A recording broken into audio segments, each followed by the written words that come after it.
Mahasiswa UIN Suskario melaporkan rektor mereka tersangkut kasus korupsi. Pemberlakuan jam malam di Kecamatan Tampan ditanggapi beragam. Salam jumpa pemirsa, bersama saya Nurwalidaini dalam program seputar Riau. Apa kabar Anda hari ini? Kami akan menyajikan informasi teraktual mengenai Provinsi Riau.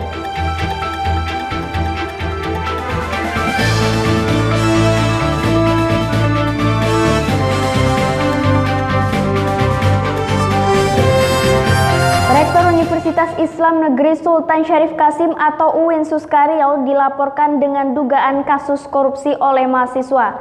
Sejumlah bukti diserahkan ke Kejaksaan Tinggi Riau untuk diusut dan didalami.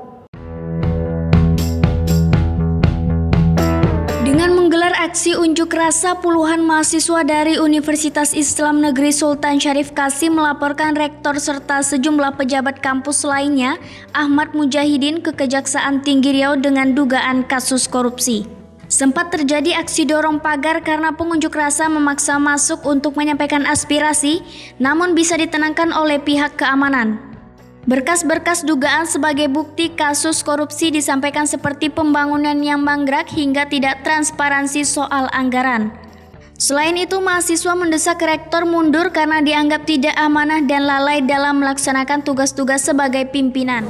Di sini kami dari keluarga besar mahasiswa UIN Suska Riau khususnya meminta di sini kepada Kejati Riau untuk segera memanggil dan memeriksa rektor UIN Suska Riau bersama oknum pejabat-pejabat lainnya terkait dugaan kasus korupsi dan maladministrasi di UIN Suska. Nomor 2 itu mendesak rektor UIN Suska Riau, Profesor Dr. Ahmad Mujahidin MA, untuk mengundurkan diri dari jabatannya karena diduga dinilai lalai dalam menjalankan tugas serta gagal dalam menjalankan amanah, serta telah diduga mencoreng nama baik UIN Suska Riau dengan dugaan kasus korupsi dan kebijakan yang menyalahi aturan. Yang ketiga, kami itu mendesak Kejaksaan Tinggi Riau untuk segera mengambil sikap dalam dugaan kasus korupsi yang terjadi di UIN Suska Riau, serta tidak tebang pilih melaksanakan penerapan hukum dan apabila terbukti agar segera menghukum oknum-oknum terkait. Nah, demikian pernyataan sikap kami ini. Kami sampaikan agar dapat dijadikan sebagai bahan pertimbangan dalam penyelesaian kasus dugaan KKN yang ada di kampus UIN Suska. Kasus korupsi seperti apa? Seperti pembangunan, tentang tidak ada ketransparansian anggaran, UKT kami kemana dialihkan, tidak ada kejelasan lah, seperti gedung-gedung yang mangkrak juga. Seperti itu aja dulu, Bang. Tadi ada bukti yang disampaikan, itu bukti itu terkait apa itu? Terkait dugaan yang ada di kampus itu tentang korupsi-korupsinya, temuan BPK gitu. Pengunjuk rasa memberikan waktu 3 kali 24 jam kepada pihak Kejaksaan Tinggi Riau untuk mengusut kasus ini. Jika aspirasi mereka tidak menjadi perhatian, aksi lanjutan akan kembali digelar dengan jumlah massa yang lebih besar. Syamsirwan, TV Riau melaporkan.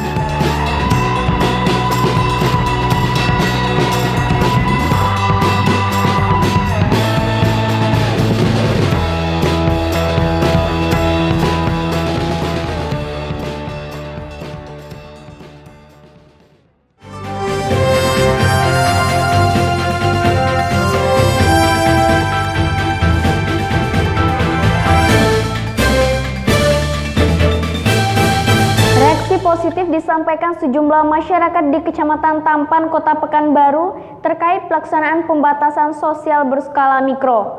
Langkah ini didorong bisa menurunkan jumlah kasus positif corona sehingga aktivitas dapat kembali normal.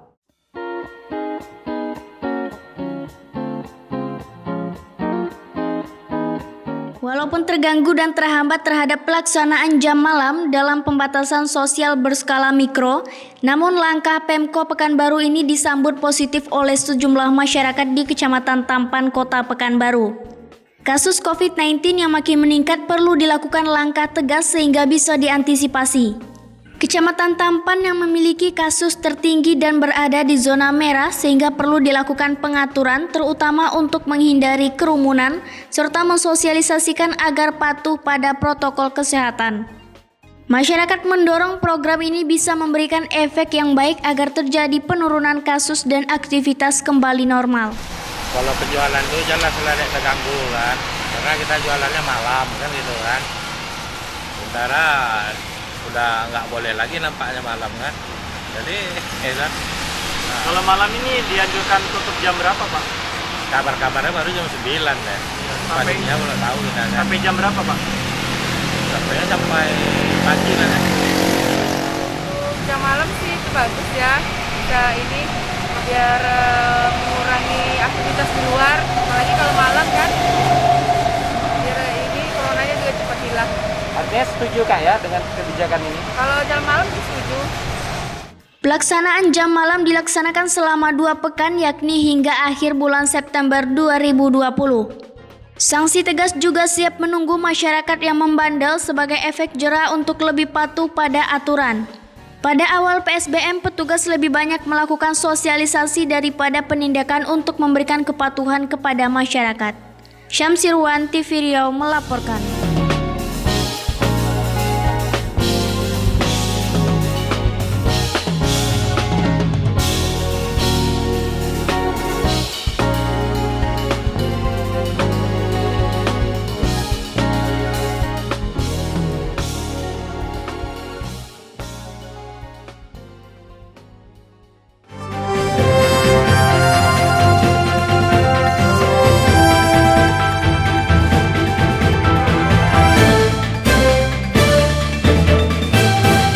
Sebanyak 8.000 pelaku UMKM di Kota Pekanbaru menerima bantuan langsung tunai dari pemerintah pusat.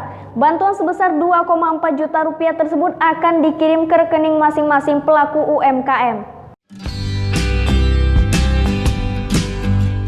8.000 pelaku UMKM di Kota Pekanbaru sudah terdaftar di Bank Rakyat Indonesia dan sudah disurvei oleh pihak Dinas Koperasi dan UMKM di Kota Pekanbaru guna menerima bantuan langsung tunai dari pemerintah pusat. Bantuan sebesar 2,4 juta rupiah tersebut ditujukan untuk meringankan beban UMKM yang terdampak langsung dari COVID-19.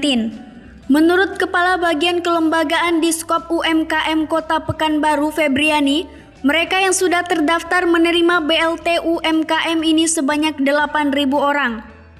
Syarat dan hasil survei mereka sudah diserahkan ke BRI sebagai perbankan yang akan mencairkan dana tersebut. Sementara bagi yang belum menerima atau telat mendaftar bisa mendapatkan program bantuan dari Provinsi Riau dengan besaran yang sama. Syaratnya juga sama dan hanya dengan melampirkan fotokopi kartu identitas diri. 24 Agustus launching BLT dari bantuan dari Presiden. Itu kemarin 1 juta di tanggal 24 Agustus kan untuk seluruh Indonesia. Kemudian kan sampai di Desember itu ditargetkan 12 juta penerima BLT se-Indonesia. Jadi data yang kita input kemarin yang kami turun mencari data ke lapangan itu udah kita kirim ke BRI. Jadi BRI nanti verifikasi kalau seandainya ada yang double, nomor itu KTP-nya atau yang tak lengkap atau alamatnya yang double atau nomor handphone aktif itu kan sistem ditolak oleh sistem kan.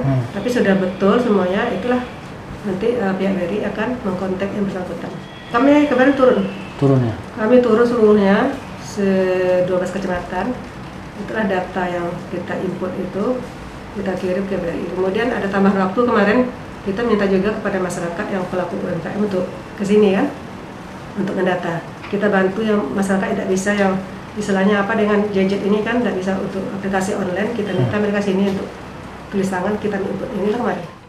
Bagi pelaku UMKM yang ingin mendaftar untuk mendapatkan bantuan dana tersebut bisa mengakses www.mataumkm.riau.go.id. Ridwan Leboy, TV Riau melaporkan.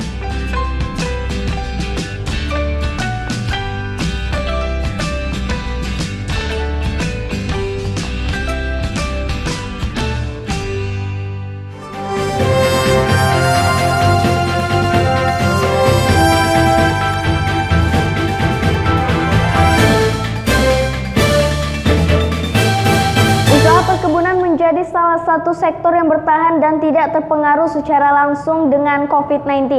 Salah satunya perkebunan sawit yang terus mengalami peningkatan harga di tengah pandemi ini.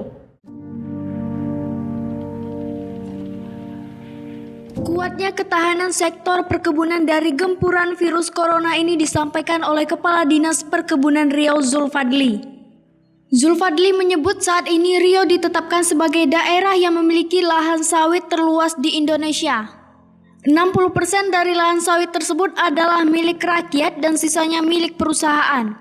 Petani sawit saat ini cukup mampu bertahan karena harga tandan sawit terus mengalami peningkatan, yakni di atas Rp2.000 per kilogramnya. Harga ini tentu saja menggembirakan bagi petani sawit karena lonjakan harga ini mampu meningkatkan pendapatan mereka. Selain itu, di Provinsi Riau saat ini memang ada sekitar 30% lahan yang memasuki masa peremajaan atau replanting. Pemerintah Provinsi Riau bersama pemerintah pusat memberikan bantuan untuk replanting tersebut. Ya, kita memang Riau hari ini memang termasuk provinsi yang mempunyai lahan sawit yang terluas. Itu sekitar 2.500.000 hektar lebih perkebunan sawit kita di Riau. Tentu barang tentu bahwa kita juga mendapatkan penghasilan pajak, itu pajak PBB 3 ya, yang itu mungkin merupakan penghasilan. Dan hari ini kita juga terus bertekad untuk meningkatkan pajak itu sendiri melalui kita lagi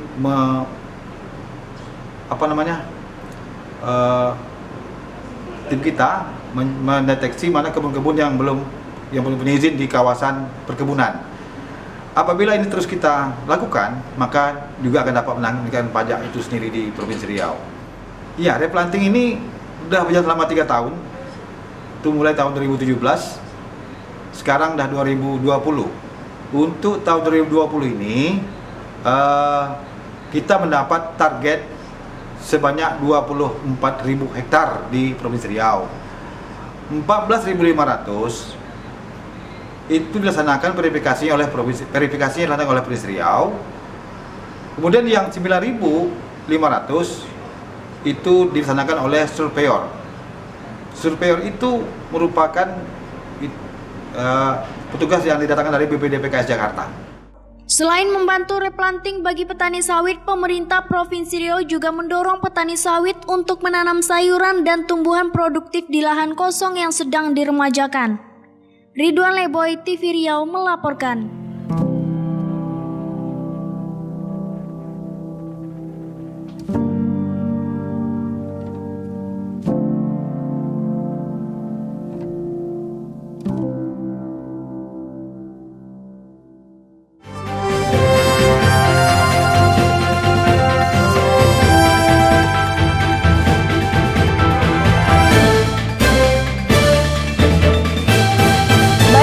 Kami akan kembali setelah pariwara berikut ini. Warna-warni rotan kekinian diproduksi di Jalan Yos Sudarso, Pekanbaru.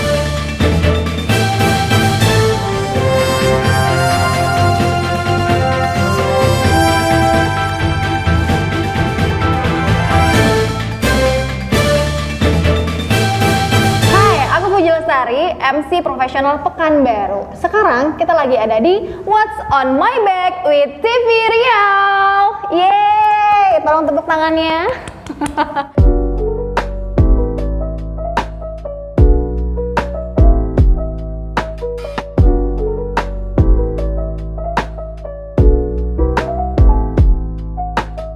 Nah, sekarang kita lagi ada di program ataupun di satu sesi bareng sama TV Riau.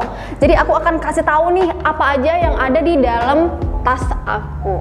Cuma kalian yang tahu dari TV Riau. Kok gitu sih? Oke, apa sih kira-kira yang ada di dalam tas aku? Kita lihat ya. Yang nggak pernah ketinggalan itu adalah, karena kita sekarang lagi COVID-19, nggak boleh ketinggalan, itu adalah masker. Tara, mohon maaf, ini maskernya emang warnanya kayak gini bukan karena nggak dicuci, oke? Terus kemudian ada yang nggak pernah ketinggalan, ada dompet kartu, isinya banyak banget, ada KTP, ada ATM, ada SIM, ada kartu kredit, dan juga ada nomor kamu. Terus juga yang selanjutnya ada kunci mobil, biasa ya. Ini kalau misalnya ada yang mau ganti ininya boleh langsung japri ke aku ya. Terus juga ada duit cash. Nah, nih nggak banyak-banyak, duit cashnya dikit aja. Oke, itu dia untuk isi tas aku. Cuma kamu yang bisa lihat. Jangan lupa nonton TV Riau, nonton TV aja.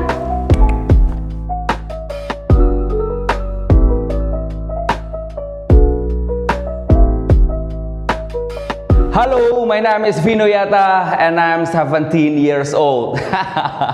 Karena aku tergabung ke generasi GMT, generasi menolak tua. Ada yang sama, ada yang sama, ada yang sama. Oke, welcome to my activity with TV Riau.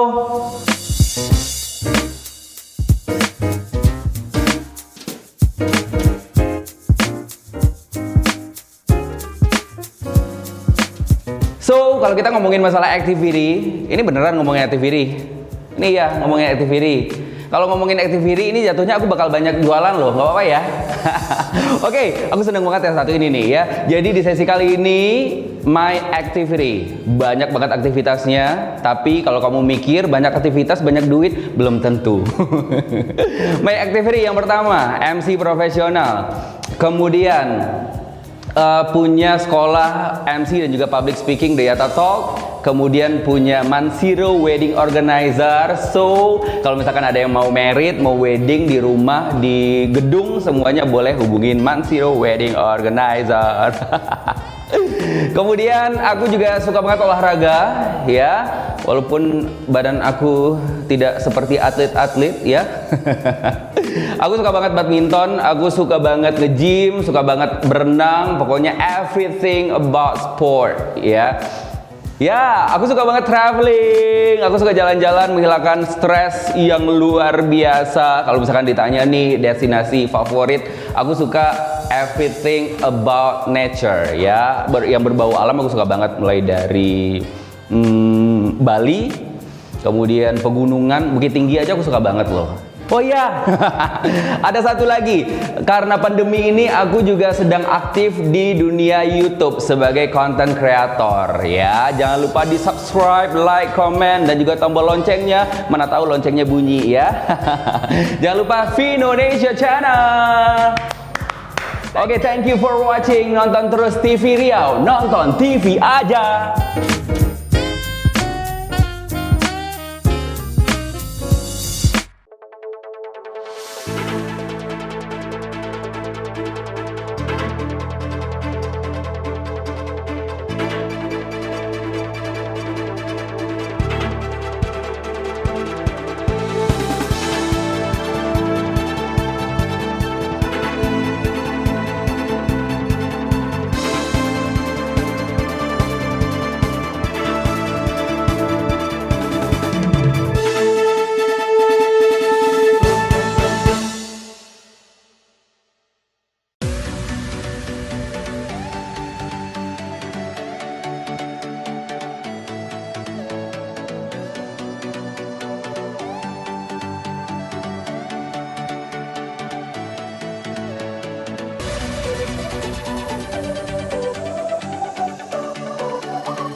terduga pembobol ATM dibekuk Polsek Tampan Pekanbaru. Modus pelaku dengan memberikan ganjal di mesin ATM lalu korban yang tengah bertransaksi tidak bisa mengeluarkan kartunya. Ini rekaman CCTV di mana terduga pelaku membongkar mesin ATM untuk ditempatkan ganjal dari plastik air mineral. Saat ada warga yang bertransaksi, kartunya tidak bisa dikeluarkan akibat tersekat oleh ganjal yang dibuat oleh pelaku. Korban yang kesusahan mencoba minta tolong lalu pelaku mengarahkan untuk memasukkan PIN ATM yang langsung dicatat oleh mereka.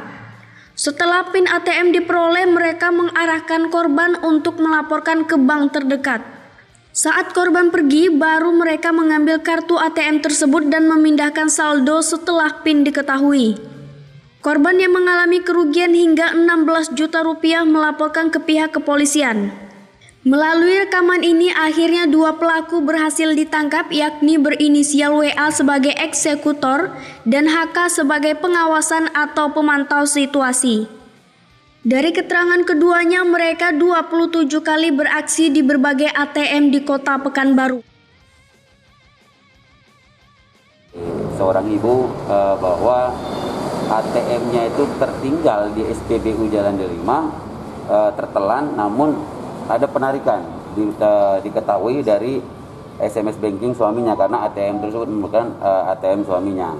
Jadi karena si ibu ini tidak merasa melakukan transaksi, dia koordinasi dengan bank tentang transaksi tersebut. Ternyata memang ada transaksi untuk pengiriman ke rekening lain. Karena itu ibu itu membuat laporan karena saudara WA ini merupakan otak pelaku. Dialah eksekutor dan otak pelaku. Dia yang melakukan pengganjalan tersebut. Dialah yang coba menawarkan diri untuk membantu ibu itu ketika ATM-nya tidak keluar dengan modus untuk mengetahui PIN ATM daripada ibu tersebut. Kemudian setelah itu ya membongkar juga mesin ATM itu juga saudara WA. Peran dari saudara HK ini adalah spion. Dia melihat, memonitoring di luar ketika korban sudah masuk. Nah, ketika korban sudah masuk, korban terjadi kendala, dia sudah berkomunikasi dengan saudara HK untuk HK berkomunikasi dengan saudara WA untuk datang untuk membantu saudara korban-korbannya, calon korbannya. Keduanya dijerat dengan pasal 363 Kitab Undang-Undang Hukum Pidana atau KUHP dengan ancaman 7 tahun penjara. Pengembangan kasus masih terus dilakukan polisi karena ada pihak lain yang terlibat serta ditetapkan sebagai daftar pencarian orang atau DPO. Syamsirwan, TV Riau melaporkan.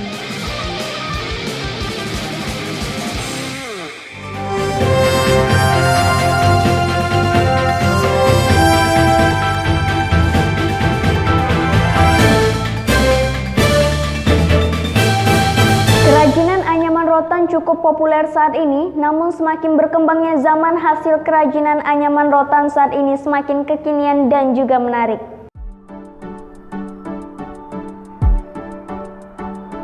Kita bisa menemukan banyak pengrajin rotan di sepanjang jalan Yosudarso, Rumbai, Kota Pekanbaru. Satu di antaranya adalah Ratan Handmade. Di galeri ini rotan disulap menjadi barang-barang kerajinan rotan yang unik dan kreatif.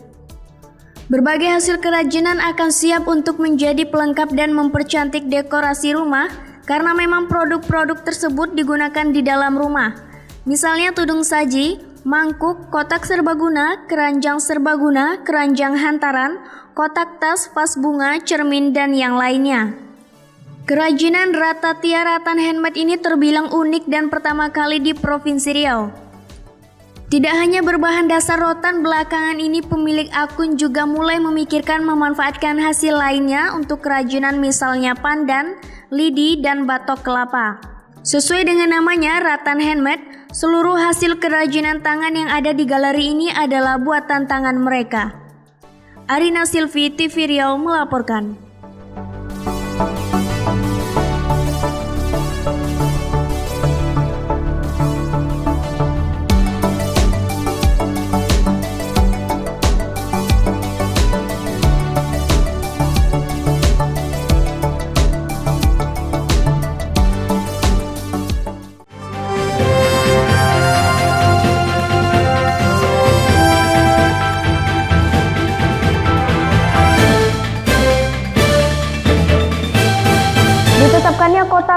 Penggembaro sebagai zona merah penularan virus corona berdampak besar terhadap sendi-sendi kehidupan masyarakat. Salah satu yang terimbas adalah taman rekreasi yang sepi pengunjung meskipun di hari weekend.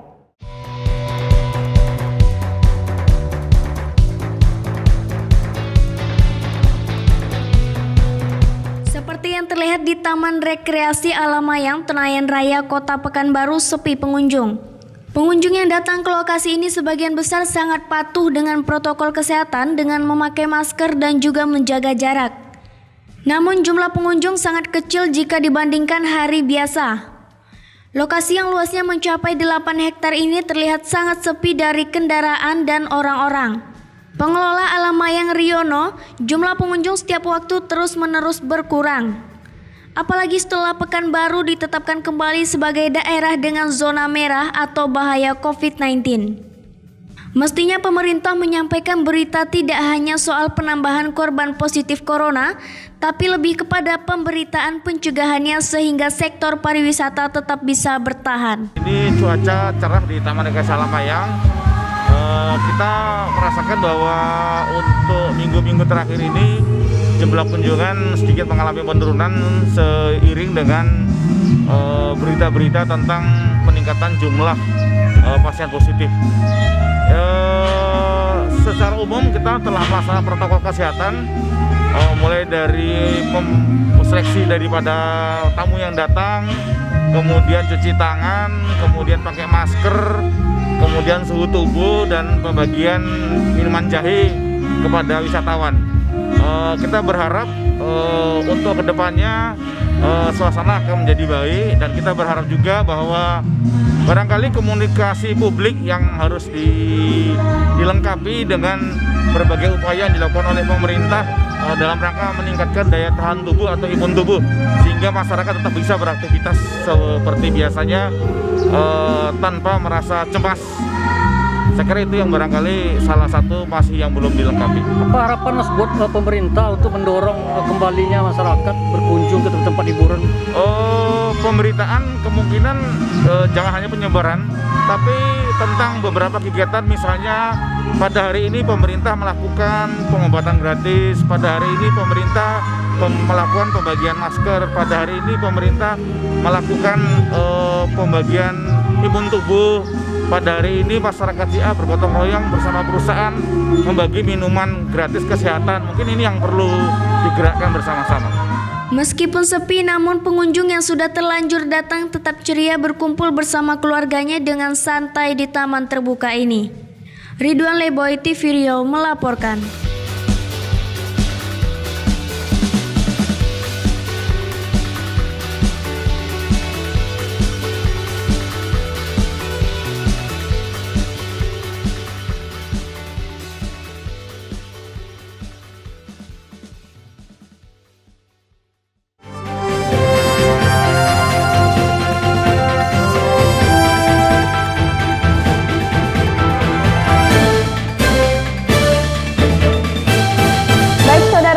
Sudah seputar Riau hari ini, saksikan terus kami di www.tvriau.com. Saya Nurwalida ini bersama kru redaksi yang bertugas pamit undur diri. Salam TV Riau.